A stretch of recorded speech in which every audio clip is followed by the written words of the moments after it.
Medical college में जब आप गए तो वहाँ पे आपको क्या चैलेंजेस फेस करने पड़े? और दूसरा चैलेंज उस समय जो रहता था वो आज के समय में तो बहुत कम हो गया, नहीं के बराबर है, वो था रैगिंग का। हम बोलते रहते हैं कि सनातन धर्म है हमारा, भारत बहुत महान है, लेकिन हमें पता नहीं रहता। तो भी हमारे देश में आर्किटेक्चर इंस्टीट्यूट्स हैं, सब में वो वेस्टर्न आर्किटेक्चर ही बताते हैं। हाँ, इंडस यूनिवर्सिटी यानी कि आप एजुकेशन फील्ड में आ गए, तो मेडिकल से एजुकेशन फील्ड में ये एंट्री कैसे हुई?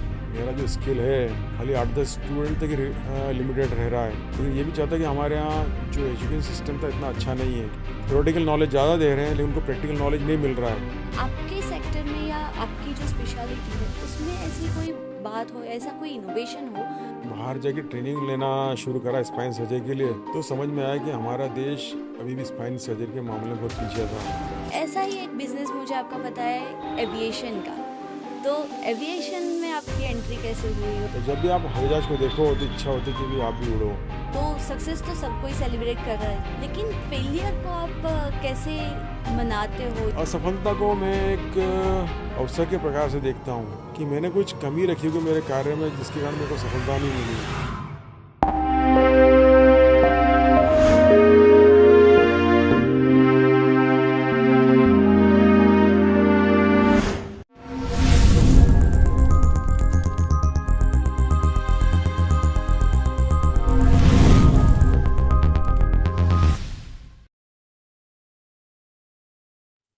दिव्य भास्कर की नवरत्न फ्रॉम गुजरात पॉडकास्ट सीरीज लेके आए हैं योर्स पॉडकास्ट। मैं हूं आपकी दोस्त कम होस्ट शिवानी मोड, और आज हम मिलने वाले हैं इंडस यूनिवर्सिटी के प्रेसिडेंट डॉक्टर नागेश भंडारी जी से।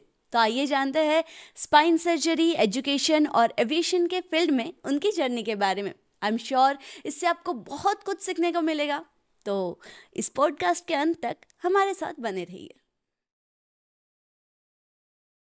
सो वेलकम सर, यहाँ पे पॉडकास्ट में आपका बहुत बहुत स्वागत है। नमस्कार शिवानी जी, और दर्शकों का भी मैं स्वागत करता हूँ और हार्दिक अभिनंदन करता हूँ। तो सर, आपको यहाँ का वेदर कैसा लगा? मुझको अहमदाबाद का वेदर अच्छा लगता है, क्योंकि जिस शहर से मैं पैदा हुआ था और जहाँ से मैं आया हूँ वहाँ का और यहाँ का मौसम बहुत और मतलब करीब करीब बराबर ही है, सेम है। वैसे तो आप बहुत सालों से यहाँ रह रहे हैं ना? मुझको यहाँ पे रहते हुए करीबन 40 वर्ष हो गए हैं। 40 वर्ष हो हाँ गए? जी। सही है। तो और आप इंदौर से है, राइट? हाँ जी। और आपने अहमदाबाद सिटी चूज़ किया रहने के लिए और अपना करियर बनाने के लिए, तो उसकी वजह ऐसे कोई खास रीज़न है उसके पीछे? भाई देखिए, मेरे परिवार के जो बाकी सदस्य थे वो सब अहमदाबाद शिफ्ट हो गए थे, तो फिर मैंने भी सोचा कि मैं अकेला इंदौर में रह के क्या करूँगा, तो फिर मैं भी अहमदाबाद आ गया। और मुझको ऐसा लगता है कि मैंने अहमदाबाद आने का जो निर्णय लिया है वो मेरे लिए बहुत अच्छा रहा। सही है। तो फिर अहमदाबाद में मज्जा माशो तुम्हें? एकदम मजा मार छू। ओके। तो डॉक्टर साहब, आपके बारे में मुझे सबसे पहले तो ये जानना है कि आपकी मेडिकल जर्नी कैसे शुरू हुई थी? देखिए, मेरा जन्म इंदौर में हुआ था और अहमदाबाद आने शिफ्ट होने के पहले मैं पूरे उतने समय तक इंदौर में ही रहा। मेरी पढ़ाई लिखाई पूरी इंदौर में हुई, स्कूलिंग और मेडिकल कॉलेज का, जिसमें मेडिकल कॉलेज में मैंने ग्रेजुएशन करा, पोस्ट ग्रेजुएशन करा, MBBS MS ऑर्थोपेडिक्स, वो सब मेरा इंदौर से ही हुआ। ओके। हाँ जी। और उसके बाद आप अहमदाबाद शिफ्ट हो उसके गए? बाद मैं अहमदाबाद शिफ्ट हो गया। तो डॉक्टर बनने के लिए तो फैमिली से सपोर्ट मिलता ही रहा होगा। तो परिवार से पूरा सपोर्ट मिला, हमेशा पूरा उस सहयोग वक्त मिला। आपके परिवार में कैसा माहौल था कि बच्चे को डॉक्टर बनाना चाहिए, या आसपास आपके कोई थे रिलेटिव्स जो भी डॉक्टर्स हो? देखिए, ये करीबन 50 साल पुरानी बात है। जब मैंने मेडिकल में एडमिशन लिया, मैंने लिया सन 1973 में, 73 में। तो आज गिने तो आप 50 साल हो गए हैं। हाँ। उस समय जो समाज में वातावरण था कि आप या तो डॉक्टर बने या इंजीनियर बने या फिर एडमिनिस्ट्रेटिव सर्विसेज में जाएं, तो हमारे लिए ऑप्शन यही थे, या तो मैं इंजीनियर बनता या डॉक्टर। वैसे मेरे को इंजीनियरिंग में जाने का बहुत मतलब शौक है। शौक था। हाँ। लेकिन क्या हुआ, मेरे जो पिताजी थे उन्हें बोला नहीं तुमको डॉक्टर बनना है, तो फिर मैंने अपने पिताजी की आज्ञा का पालन करा और मैं डॉक्टरी में आ गया। सही है।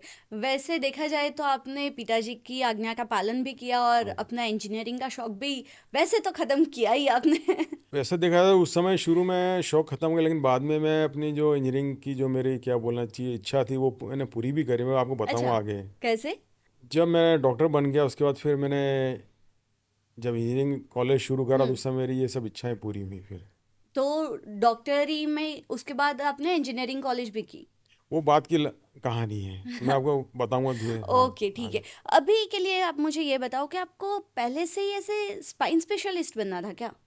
नहीं, ऐसा कुछ भी नहीं था। मैं आपको बताता हूँ कि मेरा मतलब इस फील्ड में कैसे इंटरेस्ट डेवलप हुआ, क्योंकि करीबन मेरे ख्याल सन 1962 या 63 की बात है जब मेरी माता जी का और छोटे भाई का रोड एक्सीडेंट हुआ। इसमें सीवियर दोनों को पाँव में चोट लगी थी। ओ।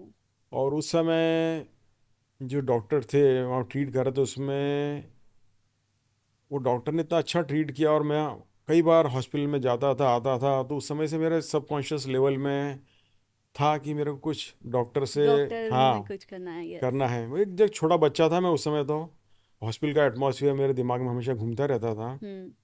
तो एक वो रहा कारण। और फिर जो जिन डॉक्टर ने मेरी माताजी का इलाज किया, आज वो संसार के वन ऑफ द बड़े फेमस डॉक्टर्स हैं, वो हैं डॉक्टर चित्तरंजन एस राणावत, हाँ। जो दुनिया के one of the best joint replacement surgeons में माने जाते हैं। राइट। और तो वो मेरे प्रेरणा स्रोत भी रहे, क्योंकि मैं उनको हमेशा देखता था। वो हमारे घर पे भी आते थे। तो मैं तो छोटा सा बच्चा था और वैसे बड़े डॉक्टर को देखता था मैं, ऐसा लगता था कि ये आदमी कितना महान है। उससे मेरे को प्रेरणा मिली और एक प्रकार से सबकॉन्शियस लेवल पे मेरी ऑर्थोपेडिक्स के प्रति रुचि वहीं से शुरू हो डेवलप गई होना थी, शुरू हुई। हाँ। हाँ जी। तो बचपन में ही आपको डॉक्टर बनने के लिए इंस्पिरेशन मिल हाँ गई जी। और पापा ने तो ऑब्वियसली सपोर्ट किया, उन्होंने तो हाँ। बताया कि आपको डॉक्टर ही हाँ बनना जी। चाहिए। मेडिकल कॉलेज में जब आप गए तो वहाँ पे आपको क्या चैलेंजेस फेस करने पड़े? देखिए, मेडिकल कॉलेज में एक तो पढ़ाई का चैलेंज तो रहता ही है। हाँ, बहुत ज़्यादा पढ़ना बहुत पड़ता मत है। आपको मेरे हिसाब से मेडिकल की पढ़ाई सबसे कठिन टफ, पढ़ाई हाँ, है और बहुत लंबी भी और है। लंबी है। यस। और दूसरा चैलेंज उस समय जो रहता था वो आज के समय में तो बहुत कम हो गया, नहीं के बराबर है, वो था रैगिंग का। हम्म। आपको रैगिंग फेस करनी पड़ती थी और उससे बचना भी पड़ता था। तो आपको हर रोज़ नए नए आपको उपाय ढूंढने पड़ते कि कैसे सीनियर की रैगिंग से आप बच पाओ। तो उसमें क्या है, आपको बड़ी स्मार्टली प्ले करना पड़ता था, बहुत हाँ। सारी ट्रिक्स प्ले करनी पड़ती थी। लेकिन मैं एक रैगिंग का एक पॉजिटिव चीज़ भी देखता हूँ कि कई स्टूडेंट जो आते हैं गांव से आते हैं या जैसे भी हैं, हम्म। उनमें क्या है, जो एक स्मार्टनेस होनी चाहिए बीइंग अ डॉक्टर, हम्म। वो नहीं होती थी। लेकिन मतलब रैगिंग होने के बाद में उनमें बहुत सारे स्मार्टनेस आ जाती स्मार्टनेस आ है कि जाती है। कैसे बचा जाए, हाँ, सर्वाइवल इंस्टिंक्ट आ मतलब आप जाता है। में बातचीत करने का, वार्तालाप करने का जो एक वो रहता है प्रकार, कैसे करने हम्म। का, लोगों से कैसे व्यवस्थित रूप से बात करना, वो हम्म। सब चीज़ें सीख जाते हैं। सही है। मतलब जो चीज़ रहती है ना कि सबसे खतरनाक और सबसे नेगेटिव मानी जाती है, उसमें भी नागेश जी ने एकदम पॉजिटिव चीज़ ढूंढ निकाली है, मतलब रैगिंग में पॉजिटिविटी। वाओ। अच्छा, ये तो आपने बताई अपने चैलेंजेस की बात। ऐसा कोई किस्सा आपके कॉलेज में या स्टूडेंट डेज में हुआ हो जिससे आपकी पर्सनालिटी पर बहुत ज़्यादा असर हुआ हो? मैंने एक चीज़ सीखी रैगिंग के समय की। हम्म। हमें उसमें बुरी तरह मार भी पड़ती थी। मैंने उसमें यह सीखा कि मेरे को किसी भी स्टूडेंट को कभी मारने का नहीं। हाँ, मैंने ऐसे कभी जो किसी को, हमारे साथ होता है वो हम हाँ, किसी से नहीं करते, राइट? और मैंने ऐसे कभी रैगिंग ली नहीं। हाँ, हम्म। लेकिन ये कि स्टूडेंट से बात करता जूनियर से, लेकिन कभी उनको मैंने, क्योंकि उसमें मार भी बहुत पड़ती थी, गालियाँ बहुत खानी पड़ती और कई ऐसी जो नेचुरल वे में एक्शंस नहीं होते वो भी करने पड़ते थे हमको। हाँ। लेकिन वो मैंने किसी से नहीं करा, लेकिन उनसे मैंने ढंग से बात करा और मैं कहा इस प्रकार की रैगिंग मैं कभी नहीं करूँगा। वो एक उसने सही है। उस चीज़ ने मेरे को थोड़ा पेशेंस सिखाया, रेजिलियंस सिखाया, फ्लेक्सिबिलिटी सिखाई, वो मैंने उस चीज़ से सीखा। वो एम्पैथी हाँ जी, डेवलप हो जाती है, डेवलपमेंट। राइट? तो जो आपके पेशेंट्स रहते हैं उन्हें ट्रीट करते समय आप किस तरह की अ, सावचेतियाँ रखते हैं? देखिए, मैं पेशेंट को जब भी आता है तो उसके साथ में एकदम कंफर्टेबल उसको करने की प्रयत्न करता हूँ, जिससे उसको एकदम रिलैक्स हो जाए। हम्म। और तो उसके बाद बातचीत करके उसकी फिर जो भी उसकी वो कंप्लेंट्स होती हैं, शिकायत होती है, उसके बारे में मैं डिटेल में जानना चाहता हूँ क्योंकि मेरी स्पेशलिटी जो स्पाइन की है उसमें क्या रहता है कि यदि आप ढंग से कंप्लेंट पे ध्यान दो तो आपका 95% डायग्नोसिस तो वहीं पे बन जाता है। अच्छा। पता ये मेरे को, मेरे हिसाब हाँ। से है, मेरा बन जाता है डायग्नोसिस, दूसरे का बनता है कि मैं नहीं बोल सकता। और बाकी एक बार ढंग से कंप्लेंट सुनी और उसके बाद फिर मैं उसका एग्जामिनेशन करता हूँ, हम्म। उससे मेरा 99% डायग्नोसिस बन काम जाता हो है। हाँ, जाता है, हाँ। बाकी जो इन्वेस्टिगेशंस रहते हैं वो हमको सपोर्ट करते हैं of course to confirm the diagnosis. Right. तो इस प्रकार से मैं हमेशा करता हूँ। तो जैसे देखा जाए कि आपको पहले से ही मेडिकल के साथ साथ इंजीनियरिंग में भी इंटरेस्ट था, और वो भी आपने किया तो सही। तो आपने देखा ना मैंने कि आपने बहुत सारी अलग अलग फील्ड में काम किया है। तो अभी आपके कौन से फील्ड में काम चल रहे हैं?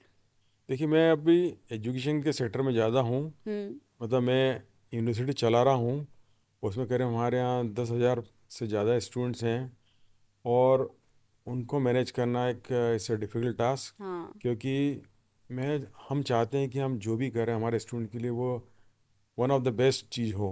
राइट। ठीक है ना? तो उसके लिए हमको बहुत परिश्रम करना पड़ता है, बहुत सारी मतलब उसमें एडमिनिस्ट्रेशन, टेक्नोलॉजी, ये सब चीज़ों को लाने के लिए फाइनेंस भी मैनेज करना पड़ता है। तो आपको पूरे दिन लगे रहना पड़ता है। तो इंडस यूनिवर्सिटी यानी कि आप एजुकेशन फील्ड में आ हाँ गए हैं, जी। तो मेडिकल से एजुकेशन फील्ड में ये एंट्री कैसे हुई? हाँ, ये भी इंटरेस्टिंग है, क्योंकि जब मैं यहाँ पे मैं वीएस हॉस्पिटल में करीबन 22 वर्ष ऑनरी स्पाइन सर्जन रहा, हम्म। तो मेरे पास तो क्या है, अंडर ग्रेजुएट स्टूडेंट नहीं आते थे यहाँ। मेरे पास आते थे पोस्ट ग्रेजुएट स्टूडेंट जो कि इंटर्नशिप करने के ना लिए। ना इंटर्नशिप नहीं, जो एमएस कर रहे हैं, मास्टर्स कर राइट। रहे हैं। तो उसमें क्या हमारे पास साल के अंदर 8 से 10 स्टूडेंट आते हैं जिनको हमको सिखाना रहता है। उसमें क्या रहता है, आपको उनको पढ़ाना रहता है। हम्म। जब आप ऑपरेशन कर रहे हो उस समय उनको ऑपरेशन सिखाने रहते हैं। तो उसमें आप 8 से 10 से ज़्यादा स्टूडेंट को आप इंटरटेन नहीं कर सकते। हाँ। लेकिन मेरे लिए था कि मैं सोचता था कि मेरा जो स्किल है खाली 8-10 स्टूडेंट तक ही लिमिटेड रह रहा है। लेकिन ये भी चाहता कि हमारे यहाँ जो एजुकेशन सिस्टम था इतना अच्छा नहीं है, क्योंकि उसमें हमेशा क्या रहता है कि आप थ्योरेटिकल नॉलेज ज़्यादा दे रहे हैं लेकिन उनको प्रैक्टिकल नॉलेज नहीं मिल रहा है। हाँ। ठीक, हमारी मेडिकल फील्ड में क्या होता है, हम थ्योरी नॉलेज भी देते हैं और साथ में साथ प्रैक्टिकल भी कराते हैं। तो हम्म। इसीलिए हम जो डॉक्टर्स होते हैं उनका प्रैक्टिकल एक्सपीरियंस बहुत होता है, राइट। लेकिन वो चीज़ बाकी फील्ड में होता नहीं नहीं है। अप्लाई। तो हमने सोचा उस काम को कैसा कर कर सकते हैं। तो उसके लिए लगा कि हमको इंजीनियरिंग कॉलेज खोलें, हाँ। क्योंकि मेडिकल कॉलेज खोलना तो कठिन काम है, उसमें लिमिटेड कर सकते हैं। Engineering right. कॉलेज में नंबर ज़्यादा होता है, इसलिए सबसे पहले हमने इंजीनियरिंग कॉलेज खोला, जिससे कि हम देश के लिए हमारे बहुत अच्छे इंजीनियर्स दे सकें जो कि देश को आगे बढ़ा सकें। हम्म। इसके लिए फिर हमने इंजीनियरिंग कॉलेज खोला। तो आपने ये जो इंजीनियरिंग कॉलेज खोला है उसमें किस तरह से आप कोर्सेज बनाते हो जिससे प्रैक्टिकल नॉलेज भी हो? और देखिए, इंजीनियरिंग कॉलेज की जो कोर्सेज होते हैं वो सेट पट वो कोर्सेज होते हैं। जैसे आपने मैकेनिकल इंजीनियरिंग खोला, हम्म। सिविल खोला, मेटलर्जी खोला, इलेक्ट्रॉनिक्स एंड कम्युनिकेशन, और या कम्युनिकेशन एंड इलेक्ट्रॉनिक्स, या कंप्यूटर इलेक्ट्रॉनिक हम्म। इंजीनियरिंग, इस प्रकार के कोर्सेज होते हैं। और इसमें क्या रहता है कि आप थ्योरी लेक्चर जो होते हैं, लेकिन आपको सबसे ज़्यादा इंपॉर्टेंट रहता है कि आप उनको प्रैक्टिकल्स कराएं। उसके लिए राइट। आपके पास प्रैक्टिकल लैब अच्छी होनी चाहिए। हाँ। प्लस आप उनको हर मतलब सेमिस्टर में 3-4 इंडस्ट्री में लेके जाएं, क्योंकि आप जब इंडस्ट्री में लेके जाते हैं तो उनको मालूम पड़ता है कि लेटेस्ट में क्या चल रहा है। हम्म। उसमें क्या होता है कि आप कुछ खाली देखते भी हैं ना, आपको चीज़ें समझ में आती हैं। जरूरी नहीं कि आप हर बार बताओ आप कैसा होता है, वो देखा एक बार वो आपको दिमाग समझ में आ इंप्रेशन जाता हो है, जाता है। यस। हाँ, राइट। तो उस प्रकार से उनको विजिट पे लेके जाते तो उनका प्रैक्टिकल जो अनुभव है वो बहुत बढ़ता है। तो अच्छा, मैंने इंडस यूनिवर्सिटी के बारे में ये भी सुना है कि कुछ तो वहाँ पे सनातन कुछ चल रहा है, which is very interesting. I guess वो ओके, क्या है, आप बता सकते हो? देखिए, मैं जब सबसे पहली बार विदेश गया मेरी ट्रेनिंग, मेरे इसकी सर्जिकल ट्रेनिंग के लिए सन 85 में, तो मैं सबसे पहले उतरा जर्मनी में। हम्म। तो वहाँ पे लोग बाग मेरे से पूछते थे आप कहाँ से आए हैं, आप किस रिलीजन के हैं। हाँ। ये नेचुरल क्वेश्चन है, कहीं भी कोई पूछ सकता है। तो मैं बताता कि मैं भारत से आया हूँ और मैं हिंदू धर्म का हूँ। तो फिर मेरे से हिंदू धर्म के बारे में पूछते थे। अब उस समय की हमारी जो शिक्षा प्रणाली थी बहुत, क्या बोलना चाहिए, सही नहीं थी। हाँ। क्योंकि हमको हमारे जो धर्म के बारे में या हमारी इतना संस्कृति नॉलेज नहीं दिया जाता दिया है। ही नहीं जाता। हाँ। वो सिस्टम स्कूल में तो था ही नहीं। तो मैं कुछ सीख ही नहीं पाया। फिर जब मैं एक बार मैं विदेश गया था मेरे भतीजे के विवाह में। हम्म। तो वहाँ पे मैंने टीवी के ऊपर एक लेक्चर सुना श्री राजू मल्होत्रा का। ओके। उन्होंने लेक्चर दिया था अबाउट कि breaking India forces against India. तो वो सुन के मैं बड़ा अचंभित हुआ। मेरे को समझ में आया कि कैसे हमारे देश को तोड़ने वाली शक्तियाँ काम कर रही हैं। ठीक है, उस समय में आया दिमाग में एक इम्प्रेशन क्रिएट हुआ। फिर मेरे को धीरे धीरे समझ में आया कि जो हमारे देश को यदि हमको आगे बढ़ाना है तो हमारा जो एजुकेशन है, स्वर्णिम हाँ। स्वर्णिम इतिहास था यस उसको हमको यस। रिवाइव करना पड़ेगा। हाँ हाँ हाँ। तो मतलब हमारा धर्म है, संस्कृति है और राष्ट्रीयता है, उसके सबके बारे में यदि हम स्टूडेंट को नॉलेज देंगे तो उससे हमारे समाज में बदलाव आएगा। हम्म। ये सोच के हमने करीबन 2 साल पहले सेंटर फॉर इंडियन स्टडीज़ खोला यूनिवर्सिटी में। और हमने देश से जगह जगह से इंडोलॉजी के स्कॉलर्स को बुलाया, उनकी वीडियो रिकॉर्ड्स करे। ओके। करीबन हमारे अभी आज की तारीख में 800 प्लस वीडियोस हैं ऑन इंडोलॉजी। 800 प्लस? हाँ जी। और करीबन 200 स्कॉलर्स के हमने इस प्रकार से वीडियो रिकॉर्ड करे हैं। और हमने फिर क्या करा, धीरे धीरे इन जो भारतीय ज्ञान परंपरा मतलब इंडियन नॉलेज सिस्टम के हम्म। जो पूरा ज्ञान है हमने हमारे मतलब यूनिवर्सिटी के अंदर कोर्सेज के हमने इंट्रोड्यूस किया। पहले शुरू में हमारे फैकल्टी की तरफ से भी इतनी स्वीकृति नहीं थी, लेकिन हमने उनको समझाया कि भाई ये हमारे लिए क्यों आवश्यक है। हाँ, कोई भी बदलाव आता है तो लोग हाँ उसमें, एक्सेप्ट नहीं करते हाँ। पहले, राइट? और उन्होंने फिर एक्सेप्ट करा। फिर बाद में स्टूडेंट की तरफ से भी इतनी स्वीकृति नहीं थी, उनको लग रहा है हमारे लिए एक्स्ट्रा बर्डन है, क्यों हाँ। पढ़ें। जब उनको समझाया गया कि भाई इससे आपका ही लाभ है, हम्म। आपके व्यक्तित्व में निखार आएगा। और भगवान की कृपा से क्या हुआ, फिर नई एजुकेशन पॉलिसी आई 2020 में। हाँ। उसका इम्प्लीमेंटेशन हुआ 2022 से। तो हमारे लिए वो कार्य करना बहुत आसान हो गया, सरल हो गया, क्योंकि जब गवर्नमेंट की तरफ से कोई डायरेक्टिव आता है तो उसको सबको मानना पड़ता मानना है। पड़ता है, हाँ। लेकिन हम तो ये सब कार्य उसके पहले ही प्रारंभ कर चुके थे। तो हमारे लिए वो कार्य को अब तेज़ी से ले जाना आगे बहुत सरल हो गया। अब हमने क्या करा, यूनिवर्सिटी में हर ब्रांच के अंदर, वो इंजीनियरिंग ब्रांच हो, मैनेजमेंट हो, हम्म। फार्मेसी हो, आर्किटेक्चर हो, डिज़ाइन हो, लॉ, सबके अंदर हमने इंडियन नॉलेज सिस्टम मतलब भारतीय ज्ञान परंपरा का जो भी हमारे इतिहास में है हमने उस सब कोर्सेज को उसमें डाला है। और अब तो हमने कंपलसरी भी कर दिया है कि उनके लिए एक माइनर सब्जेक्ट रहेगा। ओके। और एक और सुविधा हमने दी है कि आप जो मेजर डिग्री उसके साथ में हमने भारतीय ज्ञान परंपरा में माइनर डिग्री भी सर्टिफिकेट देना प्रारंभ किया है। तो उससे उनको 2 सर्टिफिकेट मिलते हैं, एक मेजर डिग्री और एक हम्म। Minor degree. ओके, तो ये जो कोर्स है इंडिक नॉलेज सिस्टम हाँ जी, वाला, तो ये कंपलसरी है सारे स्टूडेंट्स के लिए? अब कंपलसरी हो गया। अब कंपलसरी है। तो वैसे तो सही रहता है, क्योंकि हम बोलते रहते हैं कि सनातन धर्म है हमारा, भारत बहुत महान है, लेकिन हमें पता नहीं रहता। हाँ जी। अगर इन सब चीज़ों का नॉलेज होगा तो हमें सच में पता होगा कि क्या हुआ है। तो उसके लिए आप क्या करते हो? मतलब जैसे कि हम आर्किटेक्चर की बात करें तो हम्म। आर्किटेक्चर में भी बहुत ज़्यादा हुआ है पहले। इंडिया बहुत आगे था, अब इतना ज़्यादा कुछ नहीं है शायद। तो वो सब सिखाने के लिए आप क्या करते हो? अब देखिए, आपने इसकी बात करी तो हमारे आर्किटेक्चर डिपार्टमेंट है। अभी तक तो क्या होता है, जितने भी हमारे देश में आर्किटेक्चर इंस्टीट्यूट्स हैं सब में वो नॉर्मली वेस्टर्न आर्किटेक्चर ही बताते हैं। हाँ। जबकि हमारे यहाँ आप देखने जाएं तो मंदिरों की संख्या करीब एक समय 50,000 हुआ करती थी, 50,000 से ज़्यादा। धीरे धीरे वो मंदिर तोड़ दिए गए, लेकिन अभी बहुत सारे मंदिर हैं। तो हमने सबसे पहले क्या करा कि आर्किटेक्चर डिपार्टमेंट हमने इंडिक आर्किटेक्चर प्रारंभ किया, हम्म। जिसमें कि टेम्पल आर्किटेक्चर, हमारी हवेलियाँ और जो जलाशय स्टेप वेल हैं वो, धर्मशालाएं, और ये वास्तुशास्त्र, हम्म। इसके बारे में किसी भी आर्किटेक्चर स्कूल में बताया ही नहीं जाता है। और वास्तुशास्त्र कई बार क्या होता है, जो कई लोग उसको नकार देते हैं कि ये तो फालतू की चीज़ है। वो फालतू का वस्तु नहीं है, उसमें बहुत ज्ञान है, वो साइंटिफिक है पूरा। उस सब चीज़ों को हमने हमारे आर्किटेक्चर स्कूल में इंट्रोड्यूस किया। और हम देख रहे हैं हमारे के जो आर्किटेक्चर के जो स्टूडेंट्स हैं हम्म। उनको इस इंडिक आर्किटेक्चर में बहुत इंटरेस्ट आ रहा है। उनको मालूम पड़ रहा है कि हमारा भूतकाल में जो आर्किटेक्चर था क्या था और कितना साइंटिफिक था। यदि आप मंदिर के आर्किटेक्चर को देखें वो पूरा साइंटिफिक है। हाँ। उसमें किस प्रकार से मंदिर बनाया जाता है, किस दिशा में रखना है, पूरा अपने सूर्य की रोशनी, हवा का प्रवाह, वो सब उसमें ध्यान रखा जाता है। और साथ में जो अर्थ का मैग्नेटिज्म है उसको भी ध्यान रखा जाता है, जिससे कि आपको मैक्सिमम एनर्जी मिले मंदिर के हाँ, अंदर। गुड वाइब्स फील हाँ होती है। जी। मंदिर में जाते ही हमें ऐसा लगता है कि कुछ तो एकदम पीसफुल हो रहा एकदम है। मन शांत हो जाता है। हाँ, हाँ जी। तो हमारे जीवन में वैसे भी गुड वाइब्स का बहुत ज़्यादा महत्व है। आपको क्या लगता है कि गुड वाइब्स कितना मैटर करता है? तो देखिए, जीवन में जितनी भी अच्छी बातें होती है, आपको उससे मन प्रफुल्लित रहता है, आप एकदम फ्रेश रहते हैं। हम्म।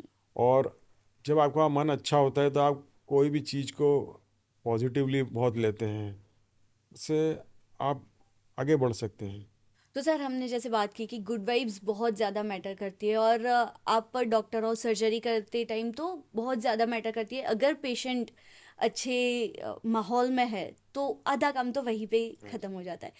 वैसे ऐसा कोई किस्सा है, ऐसा कोई केस है आपका, मेमोरेबल केस हो मेडिकल फील्ड में, जिससे आपको ऐसे इंस्पिरेशन मिली हो या आपके लिए बहुत खास हो, जिसकी असर आपकी पर्सनालिटी पर पड़ी हो? देखिए, मैं तो एज ए स्पाइन सर्जन, हमारे हर स्पाइन का केस डिफ़िकल्ट होता है। हाँ। बाहर से ऐसा लगता है कि सिंपल है, कि जब हम खोलते हैं अंदर तो हमको मालूम पड़ता है कितनी कठिनाई होती है, क्यों बाहर से वो सिंपल दिख रहा है, लेकिन अंदर जब खोलने के बाद हर पेशेंट में पूरा अंदर पिक्चर डिफरेंट होता है। लेकिन मेरे मतलब कई मेमोरेबल केसेस हैं, जिसमें आपको एक बताना चाहूँगा कि पेशेंट, मतलब young lady having pregnancy of 6-7 months, hmm. और उसको डेवलप हो गया स्पाइन का ट्यूबरक्लोसिस। उसमें क्या होता है कि जो अपना ये स्पाइनल कॉलम है वो डैमेज होता है, उसके अंदर पस डेवलप होता है और वो स्पाइनल कॉर्ड को प्रेस करता है। हम्म। उससे क्या होता है, पाँव के अंदर पैरालिसिस हो जाता है। तो जो पेशेंट आया, she was pregnant of 6-7 months, और उसमें सर्जरी करना एकदम आवश्यक था, क्योंकि अर्जेंट सर्जरी करनी थी। हाँ। और उसमें सबसे बड़ा प्रश्न खड़ा होता है कि पेशेंट प्रेग्नेंट है, उसके बाद उसके मतलब कुछ पेट कुछ पेट दवाइयाँ भी में नहीं नहीं, दे पेट सकते। में बच्चा है। हाँ। अब सर्जरी करेंगे तो उसमें फीटस की रिस्क रहती है लाइफ की, राइट। तो कैसे मैनेज करना।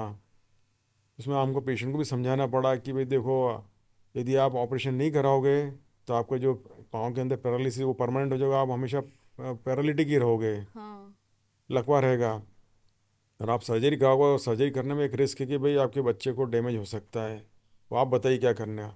तो पेशेंट मतलब वो ये भी नहीं चाहता कि उसको पैरालिसिस रहे, और वो भी अपने हाँ। बच्चे को बचाना चाहता है।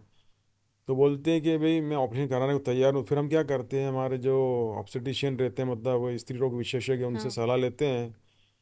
तो वो देते हैं हमको ग्रीन सिग्नल कि आप ठीक है, आप सर्जरी करिए, लेकिन आपको बहुत केयरफुल रहना पड़ेगा, सर्जरी आपको थोड़ा फास्ट करना पड़ेगी, और कम से कम बेहोश करने की दवा दीजिए।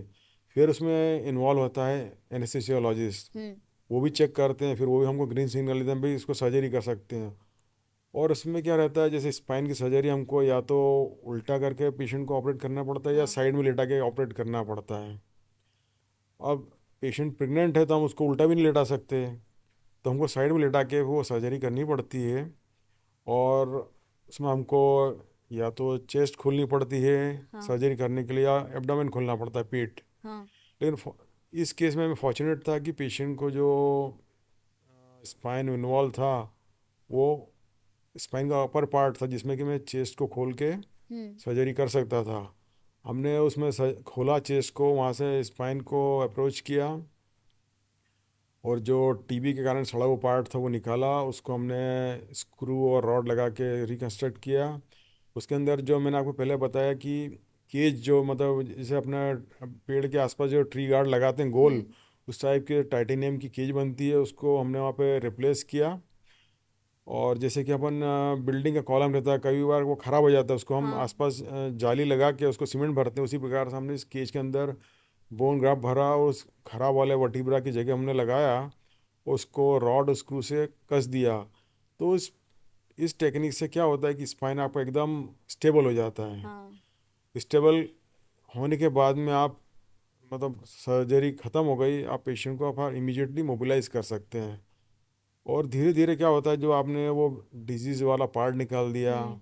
उस स्पाइनल कॉर्ड के ऊपर से प्रेशर हट गया, तो पेशेंट की रिकवरी चालू हो जाती। कई बार तो ऐसा होता है कि आप सवेरे ऑपरेशन करो, शाम तक पाँव के इतना अंदर, जल्दी हो हाँ, जाता हो है? जाता है। ये डिपेंड करता पेशेंट कितनी जल्दी आपके पास आया और कितनी सीवियरिटी की भी प्रॉब्लम थी। तो इस प्रकार से मैंने 3 पेशेंट का अपने करियर में जो थी मतलब ऑपरेट किया। जो कि 3 महिलाएं थी, तीनों यंग थी, उनको टीबी हो गई थी, स्पाइन में पैरालिसिस हो गया था और उनका सर्जरी भी अच्छी हो गई और बच्चा भी बच गया। हाँ ऑफ कोर्स उनकी जो फिर बच्चे का जो डिलीवरी है वो सिजेरियन करके करना पड़ा, लेकिन वो सक्सेसफुल हुआ और उनके बच्चा भी अच्छा और वो भी अच्छे। तो अरे ये मेरे वाह। को बहुत मन को संतोष दिया इस प्रकार की सर्जरी ने। तो इस प्रकार का ये है। तो ये आपको तो बहुत ज़्यादा सेटिस्फेक्शन मिला होगा इस बात से कि हाँ जी। फाइनली क्योंकि पेशेंट भी आप बच गए और सब ठीक हो गया। कोई पेशेंट के आप सर्जरी कर रहे हैं, आपको उसमें अच्छा रिजल्ट मिलता है तो आपको हमेशा बहुत संतोष देता है। सही बात है। वो हमारे लिए सबसे बड़ा अचीवमेंट होता है। वैसे देखा जाए तो भारत में अभी बहुत ज़्यादा हेल्थ केयर सेक्टर में तेज़ी से आगे बढ़ रहा है और बहुत सारे हम्म। इनोवेशंस हो रहे हैं। हम्म। आपके सेक्टर में या आपकी जो स्पेशलिटी है उसमें ऐसी कोई बात हो, ऐसा कोई इनोवेशन हो जो आप चाहते हो कि हो या फिर हो गया हो जिससे आपको हाँ जी। इंस्पिरेशन मिला हो? देखिए जब मैंने बाहर जाके ट्रेनिंग लेना शुरू करा स्पाइन सर्जरी के लिए, हम्म। तो समझ में आया कि हमारा देश अभी भी स्पाइन सर्जरी के मामले में बहुत पीछे था। तो वहाँ पे जब मैंने मेरी फेलोशिप करी तो वहाँ पे मैंने देखा जो स्पाइन को फिक्स करने के लिए इंस्ट्रूमेंटेशन है उसमें आपको रॉड लगानी पड़ती है, स्क्रू लगाना पड़ती है, और जो मैंने केज बताया आपको, तो ये वाली चीज़ें हमारे देश में उस समय उपलब्ध नहीं थी। तो जब मैंने ट्रेनिंग के समय वहाँ से वो सब चीज़ें यहाँ पे लेके आया और यहाँ पे मैंने लोकल मैन्युफैक्चर से उनको मैन्युफैक्चर करवाना प्रारंभ करवाया हम्म। और उसको यूज़ करना प्रारंभ शुरू किया, किया। मैंने शुरू किया। उससे फिर धीरे धीरे पेशेंट की जो रिकवरी उसमें बहुत तेज़ी आई और मेरे फिर पूरे हमारे देश में ये टेक्निक फैल गई, राइट। ये इंस्ट्रूमेंटेशन यूज़ करने की। मतलब पहले भी थी लेकिन थोड़ा अलग टाइप का था, इतना एडवांस नहीं था। ये एडवांस सिस्टम आने से क्या हुआ, हर सर्जन को, स्पाइन सर्जन को सर्जरी करना बहुत आसान हो गया हम्म। और रिकन्स्ट्रक्शन ऑफ स्पाइन करना बहुत सरल हो गया। उससे मतलब एक ड्रास्टिक मतलब बदलाव आया पूरे देश में, रिवोल्यूशन आया स्पाइन सर्जरी में और ये रिवोल्यूशन अभी भी चालू है। तो मैं ये बोल सकता हूँ कि जो केज प्लस स्क्रू और रॉड सिस्टम है वो सब, it is one of the very biggest innovation in the spine surgery right. Provided by the western countries to us. Right. तो आप वहाँ से लेके आए एक टेक्निक जो हाँ जी। अभी इंडिया में पूरी तरह हाँ से मतलब फैल इसको गई है। लाए हुए भी बहुत साल हो गए मेरे को, लेकिन ये पूरा अभी भी बेसिक अब मतलब एक बेसिक आर्मामेंटरियम हो गया स्पाइन हम्म। सर्जन के लिए। तो वैसे देखा जाए तो आपका ऐसे बिजनेस माइंड तो है कि आप कहीं से टेक्निक लेके आए और इंडिया में सबको फ़ायदा हो ऐसा कुछ कर रहे हैं। ऐसा ही एक बिजनेस मुझे आपका पता है, एविएशन का। तो एविएशन में आपकी एंट्री कैसे हुई और वहाँ पे आपका क्या रोल ओके। है? जब मैं इंदौर में रहता था, जब मैं स्कूल में पढ़ रहा था, तो क्या है हमारे शहरों के बीच में रहते थे, हम छत पे ऊपर खेलने जाते थे। हमेशा के वहाँ पे एक फ्लाइंग स्कूल था इंदौर में, हाँ। उसका एक पुष्पक करके हवाई जहाज हमारे घर के पूरे ऊपर से हमेशा उड़ के जाता था।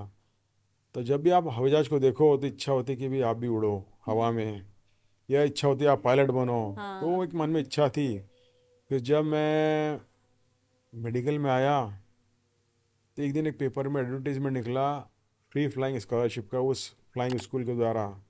तो मैंने सोचा मेरे लिए ये अवसर है कि मैं इसमें भाग एडमिशन ले लूँ। लो, हाँ, हाँ। मैंने फॉर्म भरा, उन्हें इंटरव्यू के लिए बुलाया। तो ऐसा बहुत कम होता है क्योंकि डॉक्टर जाके से फ्लाइंग सीखे, तो थोड़ा उससे भी फ़र्क पड़ा। प्लस उन्हें पूछा कि आप फ्लाइंग क्यों करना चाहते हैं। तो मैंने बोला कि मेरे को एविएशन मेडिसिन में पोस्ट ग्रेजुएशन करना है। तो वो बड़े प्रभावित हो गए। ओके। उन्होंने मेरे को स्कॉलरशिप दी 60 घंटे की, जिसमें कि मैं 60 घंटे फ्री फ्लाइंग करूँगा, मेरे को कोई पैसा नहीं देना पड़ेगा। तो मैंने वो लाइसेंस भी लिया।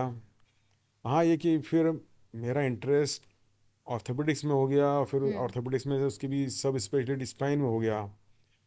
तो मैं जो एविएशन मेडिसिन में मेरे को स्पेशलाइजेशन करना वो नहीं हो पाया, लेकिन मेरा एविएशन और मेडिसिन दोनों चल रहा है, हाँ, लेकिन अलग अलग फील्ड में। साइड साइड में हाँ, चल रहा है दोनों। तो मैंने वो फ्लाइंग सीख लिया, पायलट बन गया मैं, प्राइवेट पायलट लाइसेंस। ठीक है, वो तो एक पार्ट हो गया। अब मेरे पास कोई हवाई जहाज तो था नहीं। हम्म। फिर मैं अहमदाबाद आया।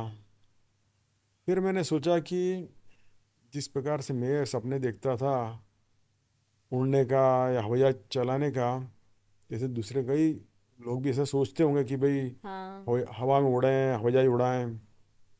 तो मेरे पास ऐसा अवसर आया कि मैं कुछ कर सकता, तो फिर हमने क्या करा, एक फ्लाइंग स्कूल खोला अहमदाबाद में।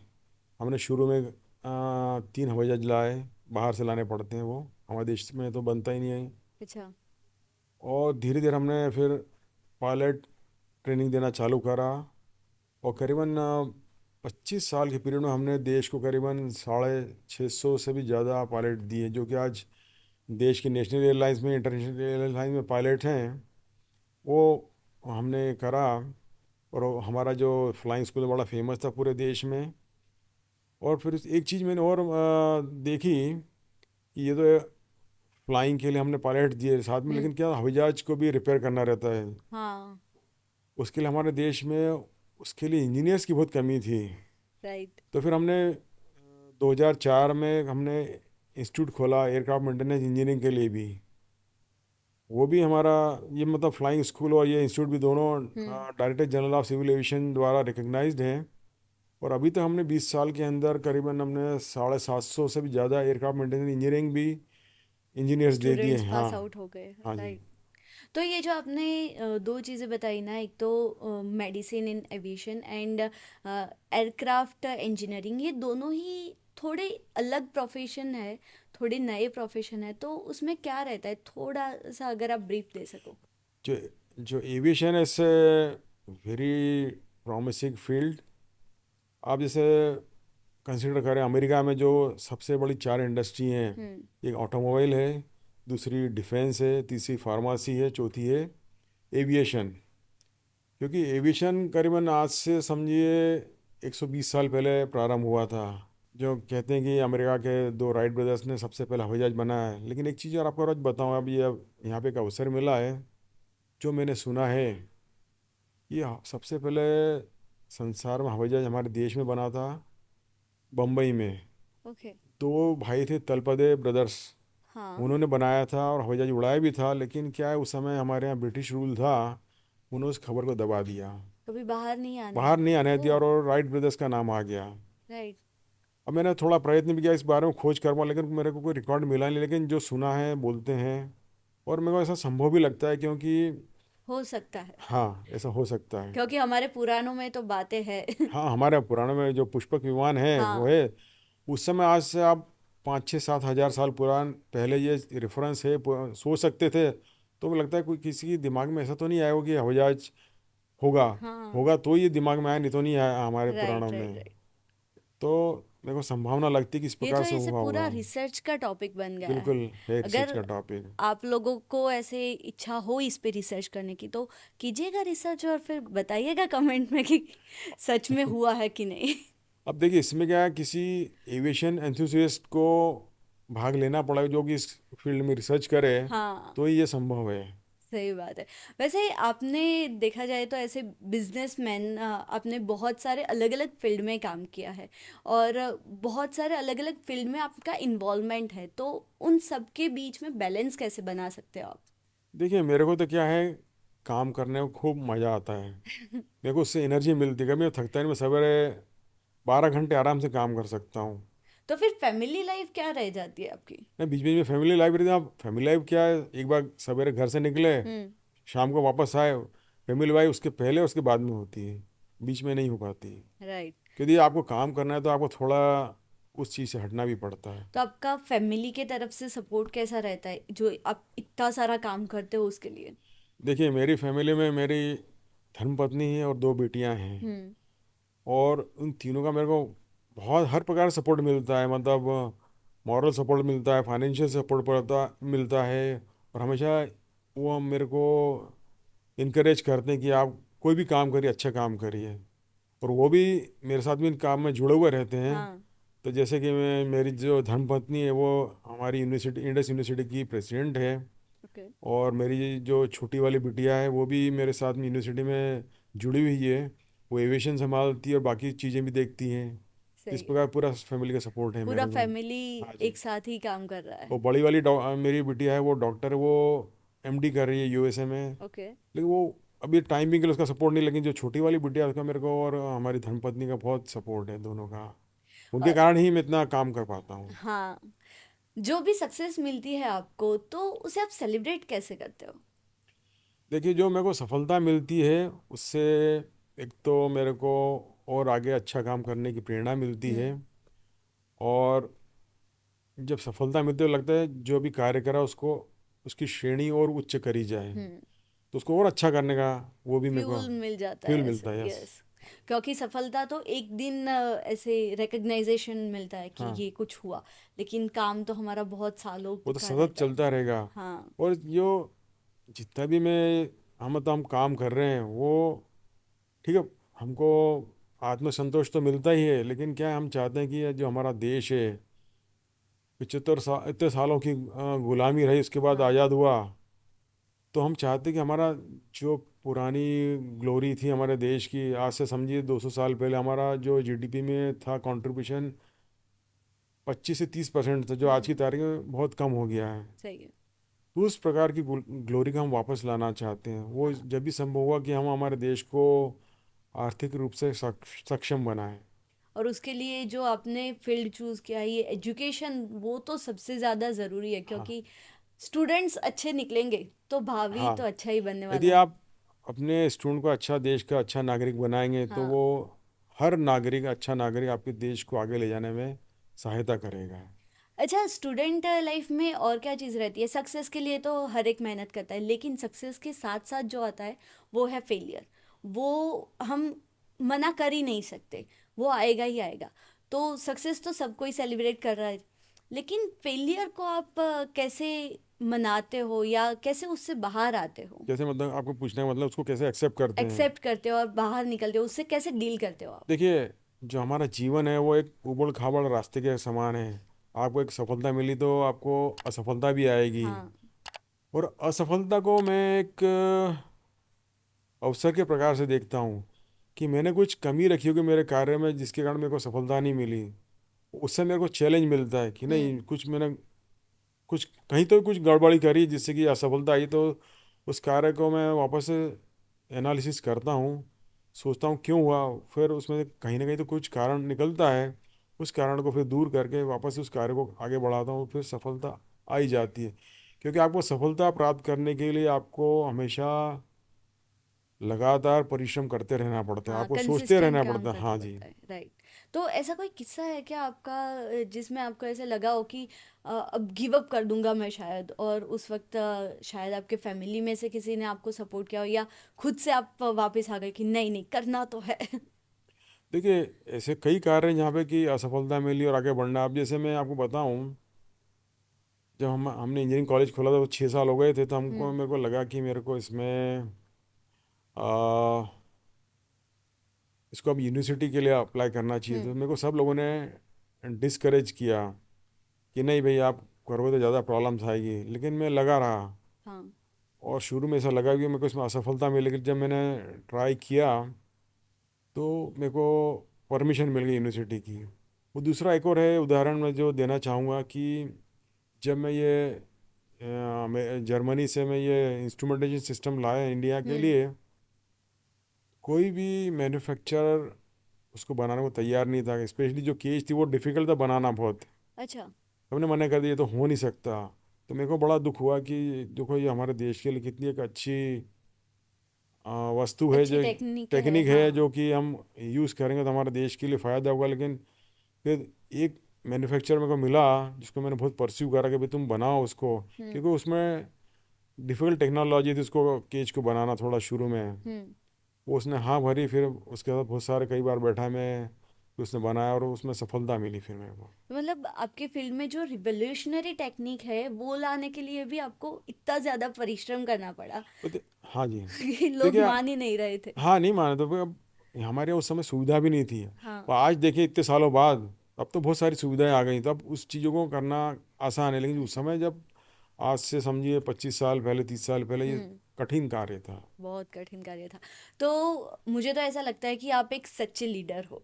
आपके हिसाब से एक लीडर कैसा होना चाहिए? वो लीडर ऐसा होना चाहिए जो सबका ध्यान रखे, सबको साथ में लेके चले, और हमेशा प्रयत्न ये करे कि जो भी कार्य करना है हमको अच्छा करना है और सत्य निष्ठा से करना है। तो उसमें आपको ज़रूर अवश्य सफलता मिलेगी। सही है। आप बिजनेसमैन हैं और बिजनेसमैन होने के कारण आपको कई बार गवर्नमेंट के साथ डील करना पड़ता है, राइट? हाँ जी। तो जो इंडिया का पॉलिटिक्स है हम्म। उसके प्रति आपका क्या दृष्टिकोण है कि कैसा होना चाहिए, कि कैसा होगा तो अच्छा रहेगा? देखिए, मैं इतने सालों से देख रहा हूँ हमारे देश में पॉलिटिकल गेम्स। तो मैंने देखा पिछले 10 साल में जो बदलाव आया है वो एकदम ही बहुत बड़े विस्मयकारी है। हाँ। हाँ, क्योंकि उसके पहले जो था सारा वो बहुत ज़्यादा भ्रष्टाचार था। देश के लाभ के बारे में कभी सोचा नहीं जाता था। जितनी भी पॉलिटिकल पार्टीज थी वो अपना उल्लू सीधा करने में लगी हुई थी। उन्होंने कभी देश को अच्छा करने के लिए नहीं सोचा, हम्म। अपनी जेब भरने की सोची। लेकिन हमारे जो आदरणीय प्रधानमंत्री जी नरेंद्र मोदी जी, हाँ।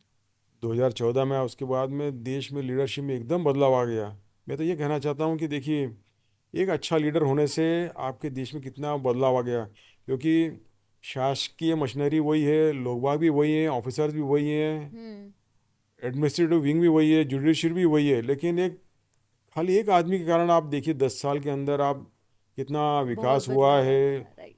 इंफ्रास्ट्रक्चर जो खड़ा हुआ देश में, लोगों की मेंटेलिटी बदली है।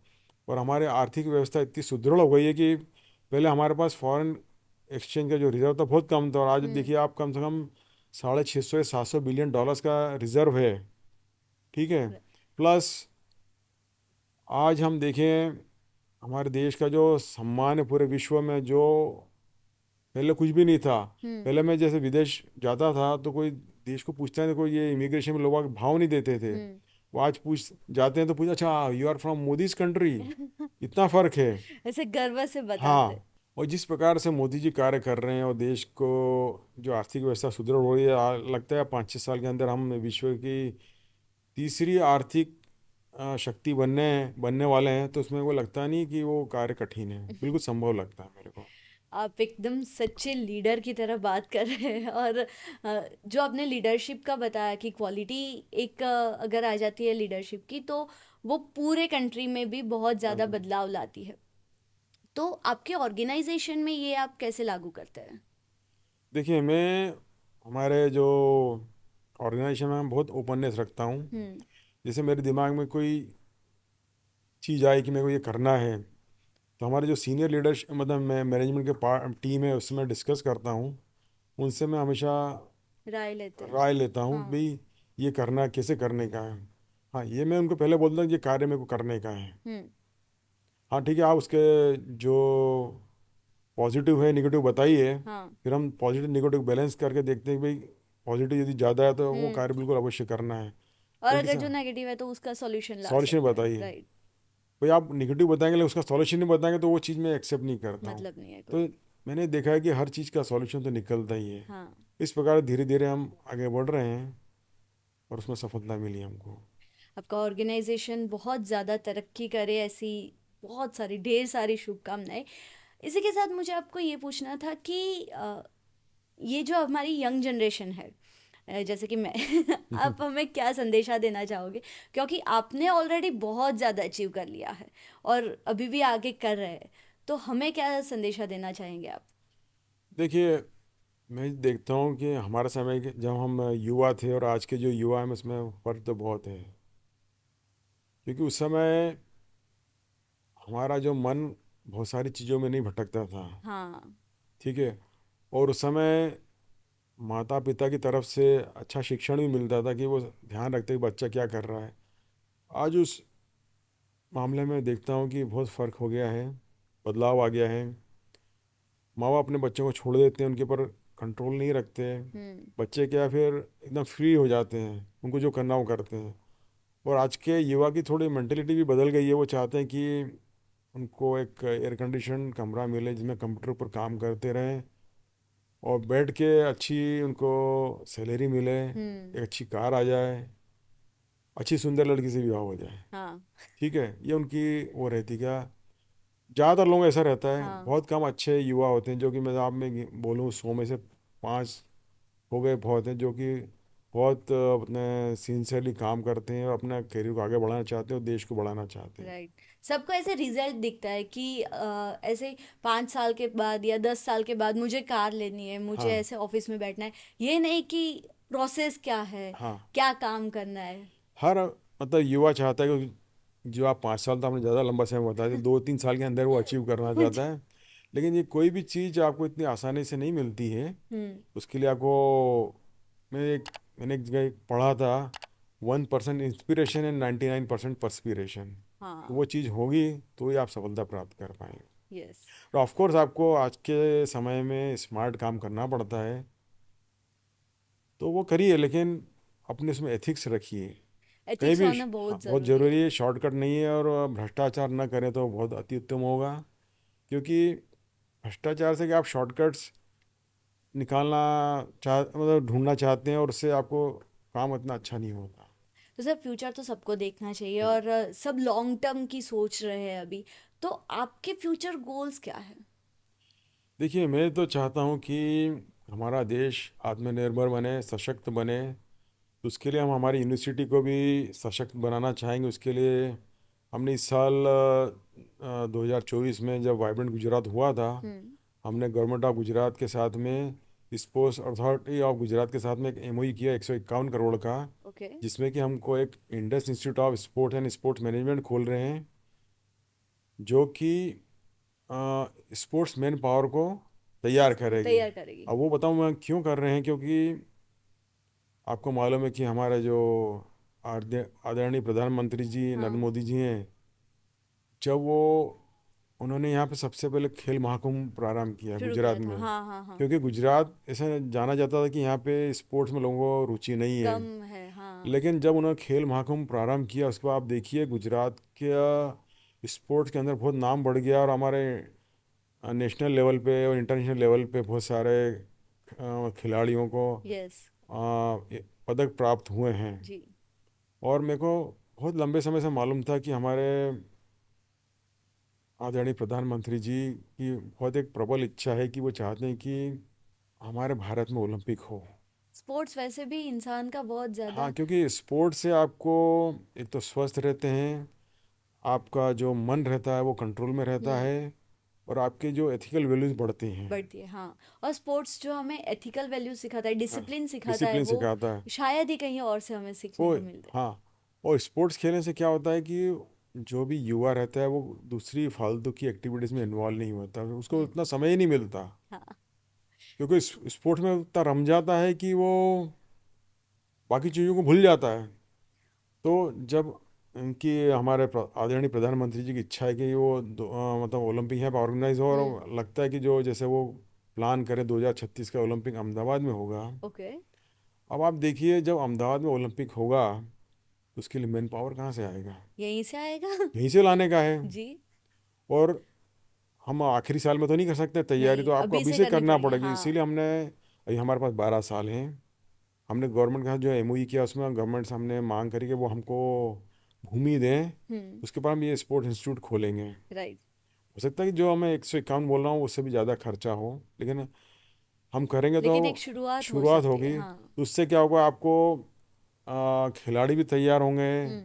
कोचेस तैयार होंगे, अंपायर्स तैयार होंगे, और स्पोर्ट्स मैनेजमेंट के लिए इतना बड़ा इंफ्रास्ट्रक्चर चाहिए, हर प्रकार के व्यक्ति उसमें लगेगा, तो वो इसमें से निकलेगा। हमने जो प्लान कर रहे हैं कि 2000 प्लेयर्स के लिए हम उनको रहने की सुविधा वहाँ पर ओके। करेंगे, और उनका न्यूट्रिशियस फूड मिले उसके लिए भी तैयारी करेंगे, क्योंकि उसके साथ में हमको एक प्लान में है कि हम उसके साथ में एक केटरिंग इंस्टीट्यूट और अपने ये मैनेजमेंट की इंस्टीट्यूट भी खोले हैं, हम्म। जिससे कि सारा उनका न्यूट्रिशियस फूड भी तैयार हो सके। सही है। क्योंकि जब तक आप अच्छा भोजन नहीं देंगे उनको तो उनमें शक्ति नहीं शक्ति आएगी। नहीं आएगी, हाँ। एक वो है, फिर अभी वेरी सुन हुआ हम लोग प्रारंभ करने वाले नर्सिंग इंस्टीट्यूट, हम्म। क्योंकि इस नर्सिंग इंस्टीट्यूट की भी मतलब पूरे देश में नर्सेज की बहुत आवश्यकता है। और एक अगले साल हम प्रयत्न कर रहे हैं कि हम ग्रीन नैनो टेक्नोलॉजी का अब एक इंटरनेशनल इंस्टीट्यूट खोले, जिसमें कि ओके। ग्रीन नैनो टेक्नोलॉजी क्या है कि उसके अंदर हम जो प्लांट्स वगैरह उसके एक्सट्रैक्ट को यूज़ करेंगे, उसमें कोई भी केमिकल यूज़ नहीं होगा okay. For making the nano particles. और नैनो पार्टिकल आजकल की टेक्नोलॉजी में बहुत बदलाव ला रहे हैं। हाँ, छोटी क्वांटिटी यूज़ करके आप you are getting lot of lot of things output. Done, हाँ, यस। तो वो हम अगले साल उसको खोलना चाहेंगे। तो ये अभी निकट भविष्य में तो इतना प्लान है हमारा। काफ़ी सही प्लान है। और विकसित भारत बनाने के जो आपकी ऑर्गेनाइजेशन के प्लान है, आई होप ये सारे सक्सेसफुल हो। उसी के साथ किसी भी देश को विकसित बनाने के लिए ना महिलाओं का बहुत बड़ा योगदान रहता है, क्योंकि अगर आपने एक महिला को शिक्षित किया तो वो अपने पूरे परिवार को शिक्षित शिक्षित कर कर सकती दी। है। राइट, तो महिलाओं को आगे लाने के लिए कोई प्लान बना रहे हैं आप? देखिए, हमको जो भी अवसर, मैं आपको बताता हूँ, हमारे हिंदू समाज में महिलाओं को हमेशा सम्मान उतना ही दिया गया, ज़्यादा पुरुष से ज़्यादा हम्म। सम्मान दिया गया है। क्योंकि हमारे धर्म में देखिए आप, बहुत सारे जो देवी देवता हैं उसमें ज़्यादा महिला हैं, देवियां हैं, हाँ। देवता कम हैं। तो इससे आपको समझ में आ जाएगा कि महिला का कितना सम्मान है। और जैसे हम देखें शिव शक्ति, हम्म। तो जो शक्ति है वो पार्वती है, पार्वती। वो शिव जी की शक्ति है। जी। उससे भी आपको समझ में आ जाएगा कि महिला कितना सम्मानीय है।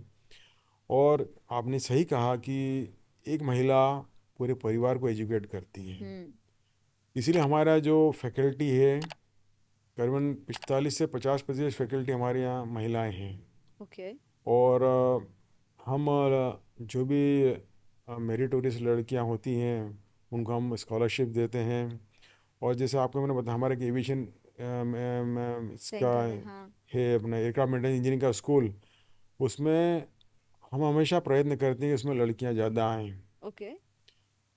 तो हमने जब प्रारंभ किया था आज से 4-5 साल पहले, हमारे हम्म। करीबन 10% लड़कियों का इनरोलमेंट था। आज के समय में करीबन 36% लड़कियों का इनरोलमेंट है। ओ, और वाह। एक चीज़ मैं आपको बोलना चाहूँगा कि महिलाएं ज़्यादा सिंसियर होती हैं काम करने में। ये उनके लिए कॉम्प्लीमेंट है। और मैं भी मेरे जीवन में देखता हूँ कि मेरे मेरे ऊपर 3 महिलाओं का इन्फ्लुएंस है। हम्म। उससे मेरी भी शक्ति बढ़ रही है, उनकी शक्ति भी बढ़ ही रही है, मेरी भी बढ़ रही है। ऑब्वियसली। और महिला नारी शक्तिकरण से देश आगे बढ़ता है। जी। क्योंकि महिला जो होती है वो घर को बड़े मितव्ययी रूप से चलाती है। उसको हमेशा चिंता रहती कि कम से कम पैसा खर्च करके आपको मैक्सिमम आउटपुट मिले। हाँ।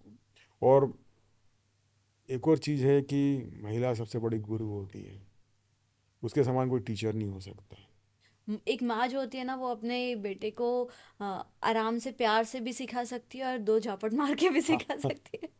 भाई, माँ का हमेशा का वो कंसर्न रहता है कि उसका जो भी बच्चा है सबसे अच्छा निकले। जी। तो हर प्रकार का प्रयत्न करती, कोई भी प्रयत्न को छोड़ती नहीं है। Thank you so much Nagesh Bhandari ji, आपसे मिलके और आपके जीवन की इतनी सारी बातें सुनकर मुझे तो बहुत मज़ा आया। आप लोगों को भी मज़ा आया होगा, है ना? वेल बहुत ज़्यादा सीखने को मिला आपसे। आप जो बहुत अलग अलग फील्ड में काम कर रहे हो, उससे ही मुझे तो बहुत ज़्यादा प्रेरणा मिली है। तो थैंक यू सो मच यहाँ आने के लिए और अपना कीमती समय निकाल के हम सबको अपना खजाना खोल के उसमें से इतनी सारी गिफ्ट्स देने के लिए। शिवानी जी, आपको भी बहुत बहुत धन्यवाद। और आपके जो साथी हैं उनको भी बहुत धन्यवाद। और जितने भी दर्शक आज इस कार्यक्रम को सुन रहे हैं उनको भी बहुत बहुत धन्यवाद।